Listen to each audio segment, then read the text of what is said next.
On Central News tonight, the Bay of Plenty Symphonia, Christmas is coming to Hamilton in the form of lights, and the Garden and Art Festival this weekend.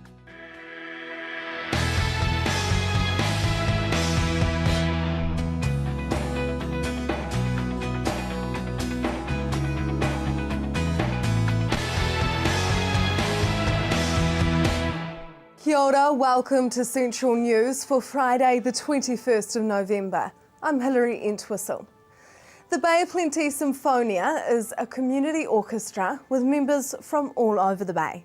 They have a concert coming up this weekend, so I caught up with the conductor. Now tell me about what you have planned for the next concert. Our next concert will be in November 23rd, and we have 4 pieces on the program.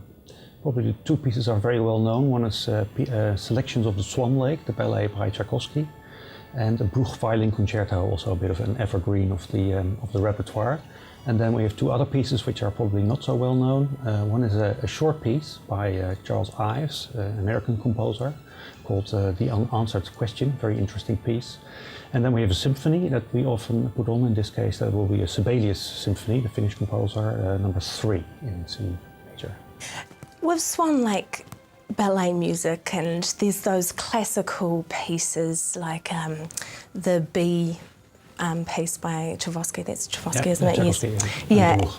Yeah, and people know it so well. Yes. Is there extra pressure to get it right because these classical pieces have been around for years and everyone knows all the kind of... In some ways, the pressure is when you program it, I think. So if you choose to do that piece, then you do think about, oh gosh, everybody's knowing this piece. So I only want to put it on if I play it in such a way that it is satisfying to them, and that of course means that we can't do some pieces as a community orchestra. But I would say there's a bit of an irony going on in music that in order to attract good audience, you have to put well-known pieces on because a large portion of the audience prefers to hear the familiar. We have luckily also some other ones who have an appetite for the unknown. But whilst they expect to hear the well-known pieces, then they listen to it and they expect it to sound exactly the same as their CD. And that's a bit of a pressure that all musicians are under. Also, I would say professional orchestras. If you go to, for example, the NZSO, of course, fantastic orchestra and fantastic musicians, but I always sometimes feel that they do sound a little bit too much like the CD that I've already heard. I would like to be surprised a little bit more by a bit more creativity in how they perform things, and I feel that pressure more, so to make it the same as it's always played, more than to play it perfectly, because I think people are quite tolerant for a community orchestra such as ours. Yeah, there is that element, isn't it? You know, you want it to sound exactly like the CD.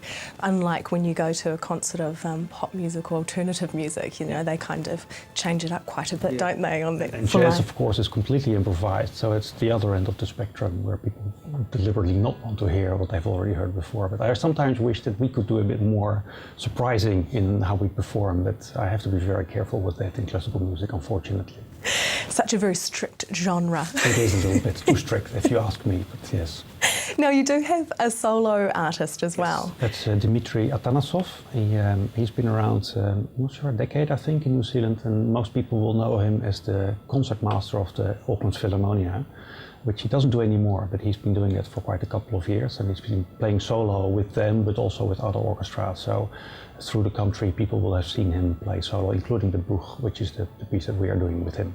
Very accomplished artist. And what instrument does he play? He plays violin, sorry, yes. The concertmaster plays the violin, and then normally he's part of the orchestra, but sometimes he plays solo as well, so he's a bit of both. Now, the BOP Symphonia has members from all over the Bay of Plenty. That's right, yes. How do you guys keep full-time jobs and come together and practice? I can tell you it's a nightmare. We have about an orchestra of 50-60 typically. We just did a survey, and 1/3 of our players are actually from out of town. So we're Tauranga based, which is where we do most, though not all, of our concerts. And 1/3 come from places like Rotorua, Kaiti, and Te Puke, and sometimes even Matamata and Cambridge.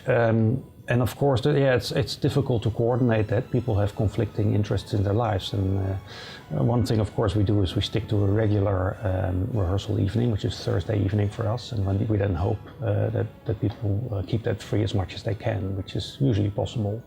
But yeah, it's like playing for a football team. If you, as an amateur, if you want to play football, you have to practice or train with your team, which means you have to be prepared to reserve a particular part of your life, and that can be a particular evening in the week for your hobby, and that's what most people do. So in that sense it works, but there are so many unforeseen things happening that it can be a real challenge to, and in some ways it's a miracle we actually get 60 people on stage at the same time when we have our concerts, which is what makes it satisfying.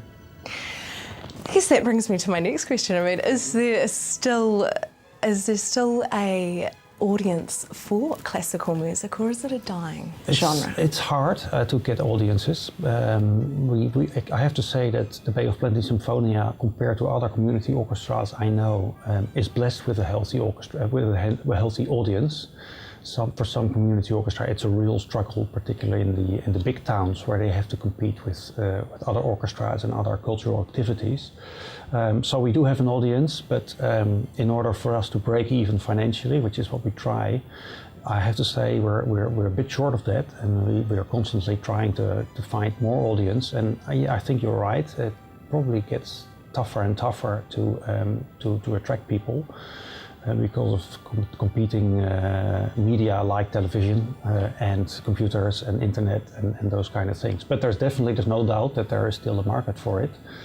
And it's just a matter of making your concerts attractive enough for them to leave their sofa and get in the car and make it to your concert. So what is it then about live classical music? What does that give you compared to hearing it on the radio? On the CD.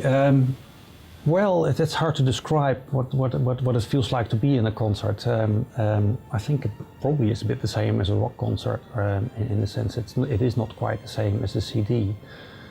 Difficult to put your finger on. There's certainly a sonic issue that when you actually are in the audience with the acoustics of the hall around you, you hear the sounds in a completely different way. It comes from all directions, and the orchestra is quite spaced out in some way. So if there's cellos to your right or violins to your left, there's a stereophonic or quadraphonic or whatever the next step up is effect that you would never get from a CD or a record.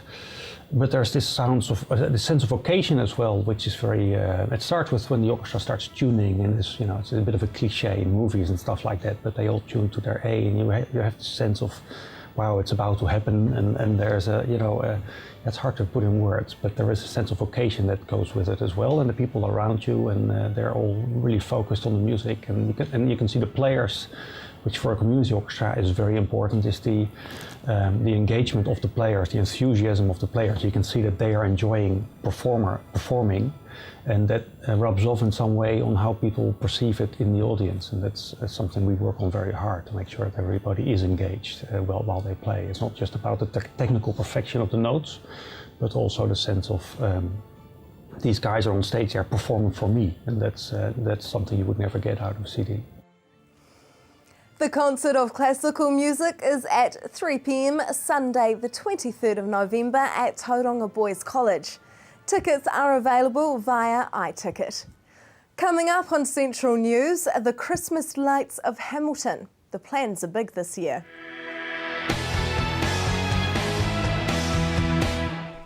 Welcome back to Central News on TV Central.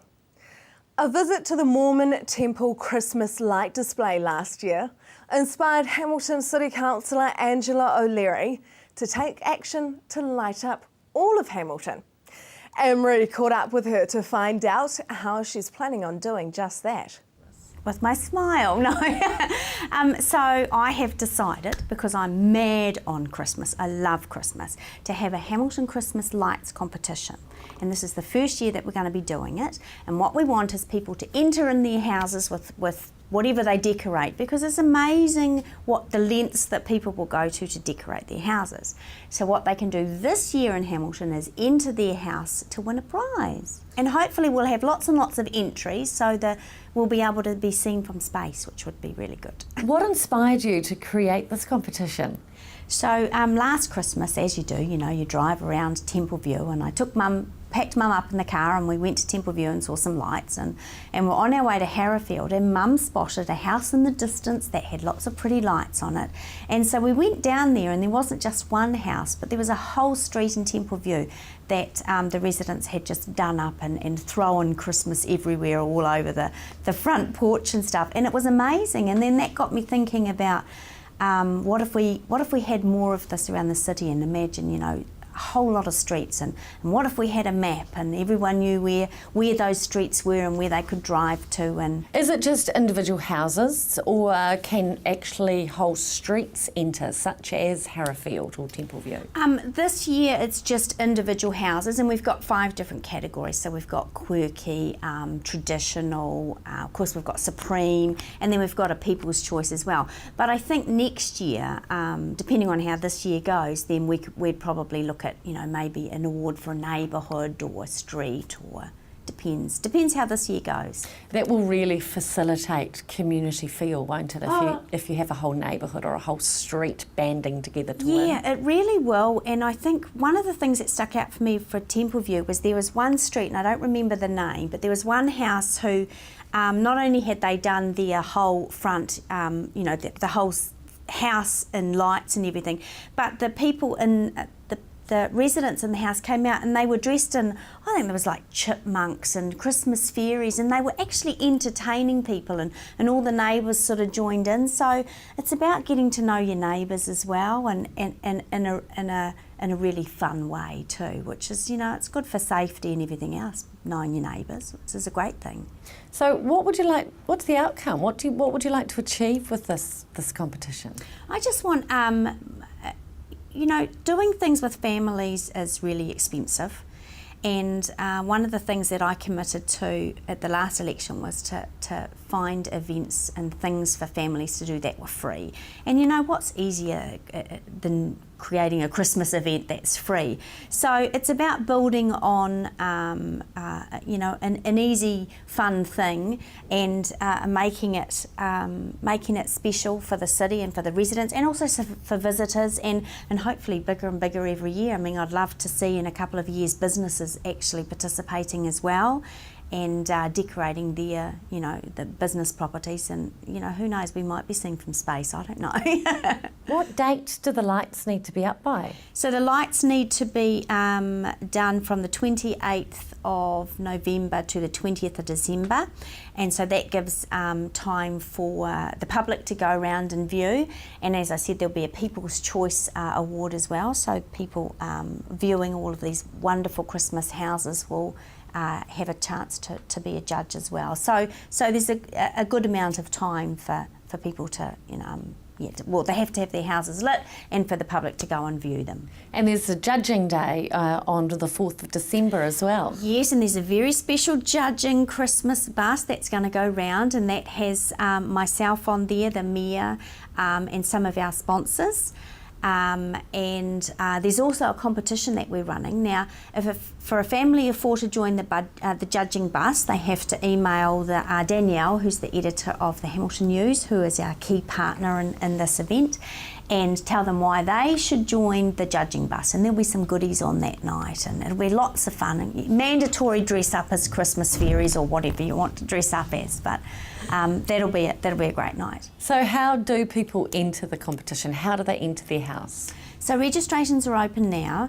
All people need to do is go to the Hamilton News Facebook page or the Hamilton News website, and registrations are online. You can email the Hamilton News, or you can drop into the Hamilton News office in town, and registrations are there. Just fill in a registration form. It's got all the details there that you need to know, and you're in. Now you mentioned different categories. What can people win? Are there prizes or trophies? There's no prizes this year.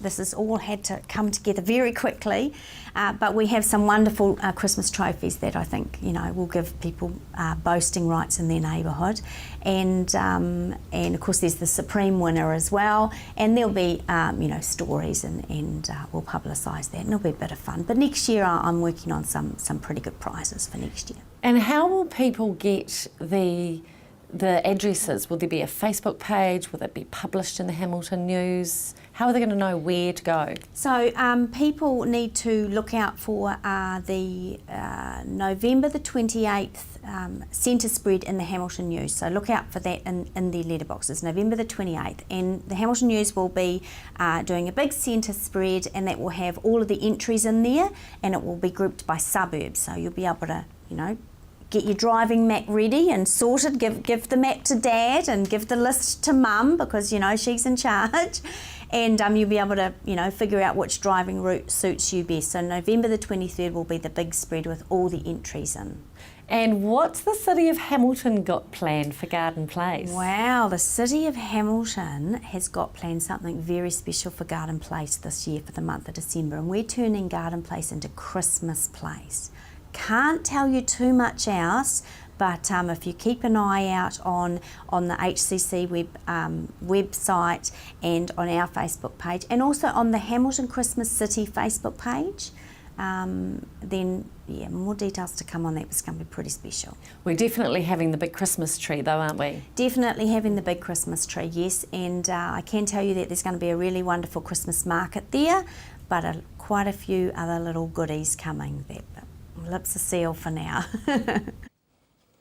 After the break, your weather for the weekend and what to expect at this year's Garden and Art Festival.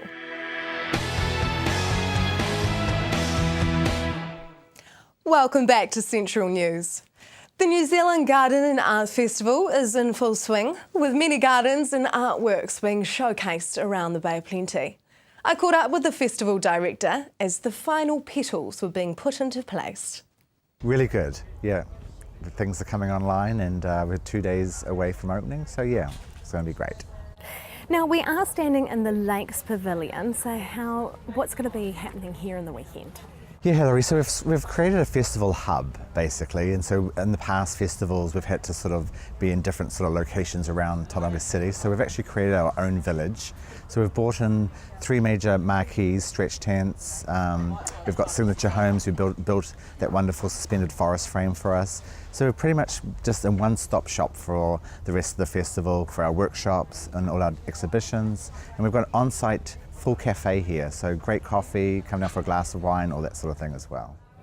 So what can people expect when they come here? I mean, what kind of gardens have you got here? Yeah, what we've done is we've created show gardens that people can people who are interested in seeing design. We've invited 5 schools to come down and really get into the education of gardening as well, and give the kids an opportunity to experience the garden festival.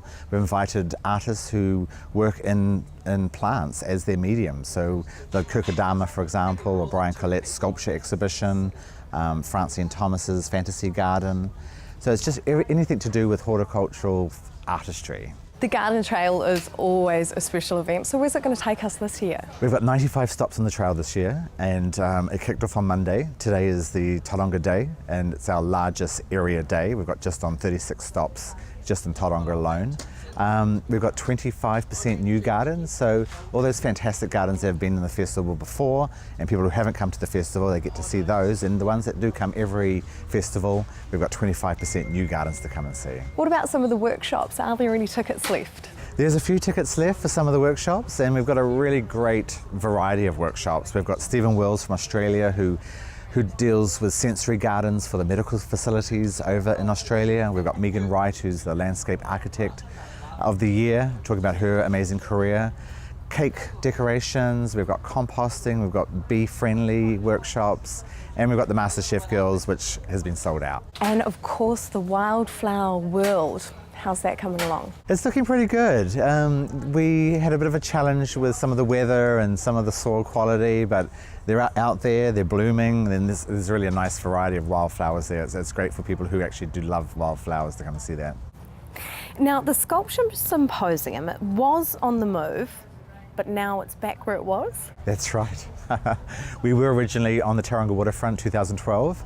We were hoping to move it to the Mount just to really sort of extend our festival boundaries, and just with a few little unforeseen hiccups, we're back on the Tauranga waterfront again. So it was really the home of the symposium, so in some ways I'm kind of pleased it's back there. Speaking of the arts, how else does the festival incorporate the arts? Hilary, we've collaborated with quite a few different galleries. The Tauranga Art Gallery has Anya Sinclair from Dunedin called The Garden of Forking Paths. Graham Crow is at Gallery 59. He's in an amazing exhibition based on hydrangea flowers. And at the Cargo Shed, Masterclass All Things Floral, 10 different artists exhibiting down there. The festival runs until the 23rd of November, and you can find out more on gardenandartfest.co.nz. Now for our weather for the weekend.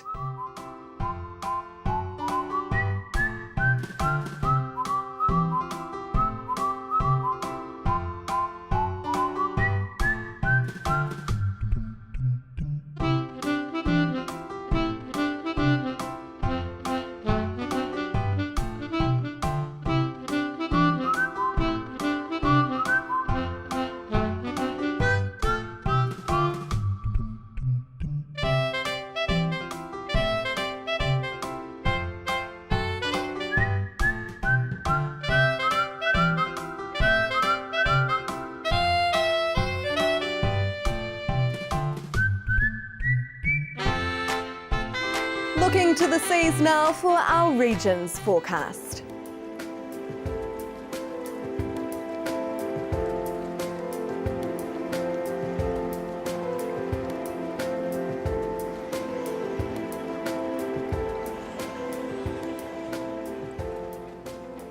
That is Central News for tonight and this week.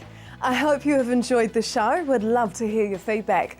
So send us a message on our Facebook page, centralnews.tv, or email us news@tvcentral.co.nz. Join us again next week for more stories from the Waikato and the Bay of Plenty. Until then, I'm Hilary Entwistle. I hope you have a lovely evening and a fantastic weekend.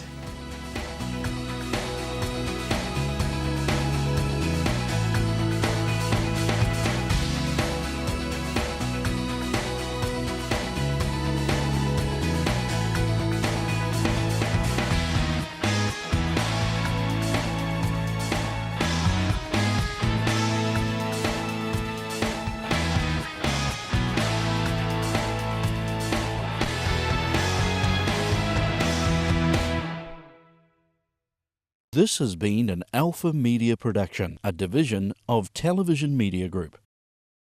Supporting local content so you can see more of New Zealand on air.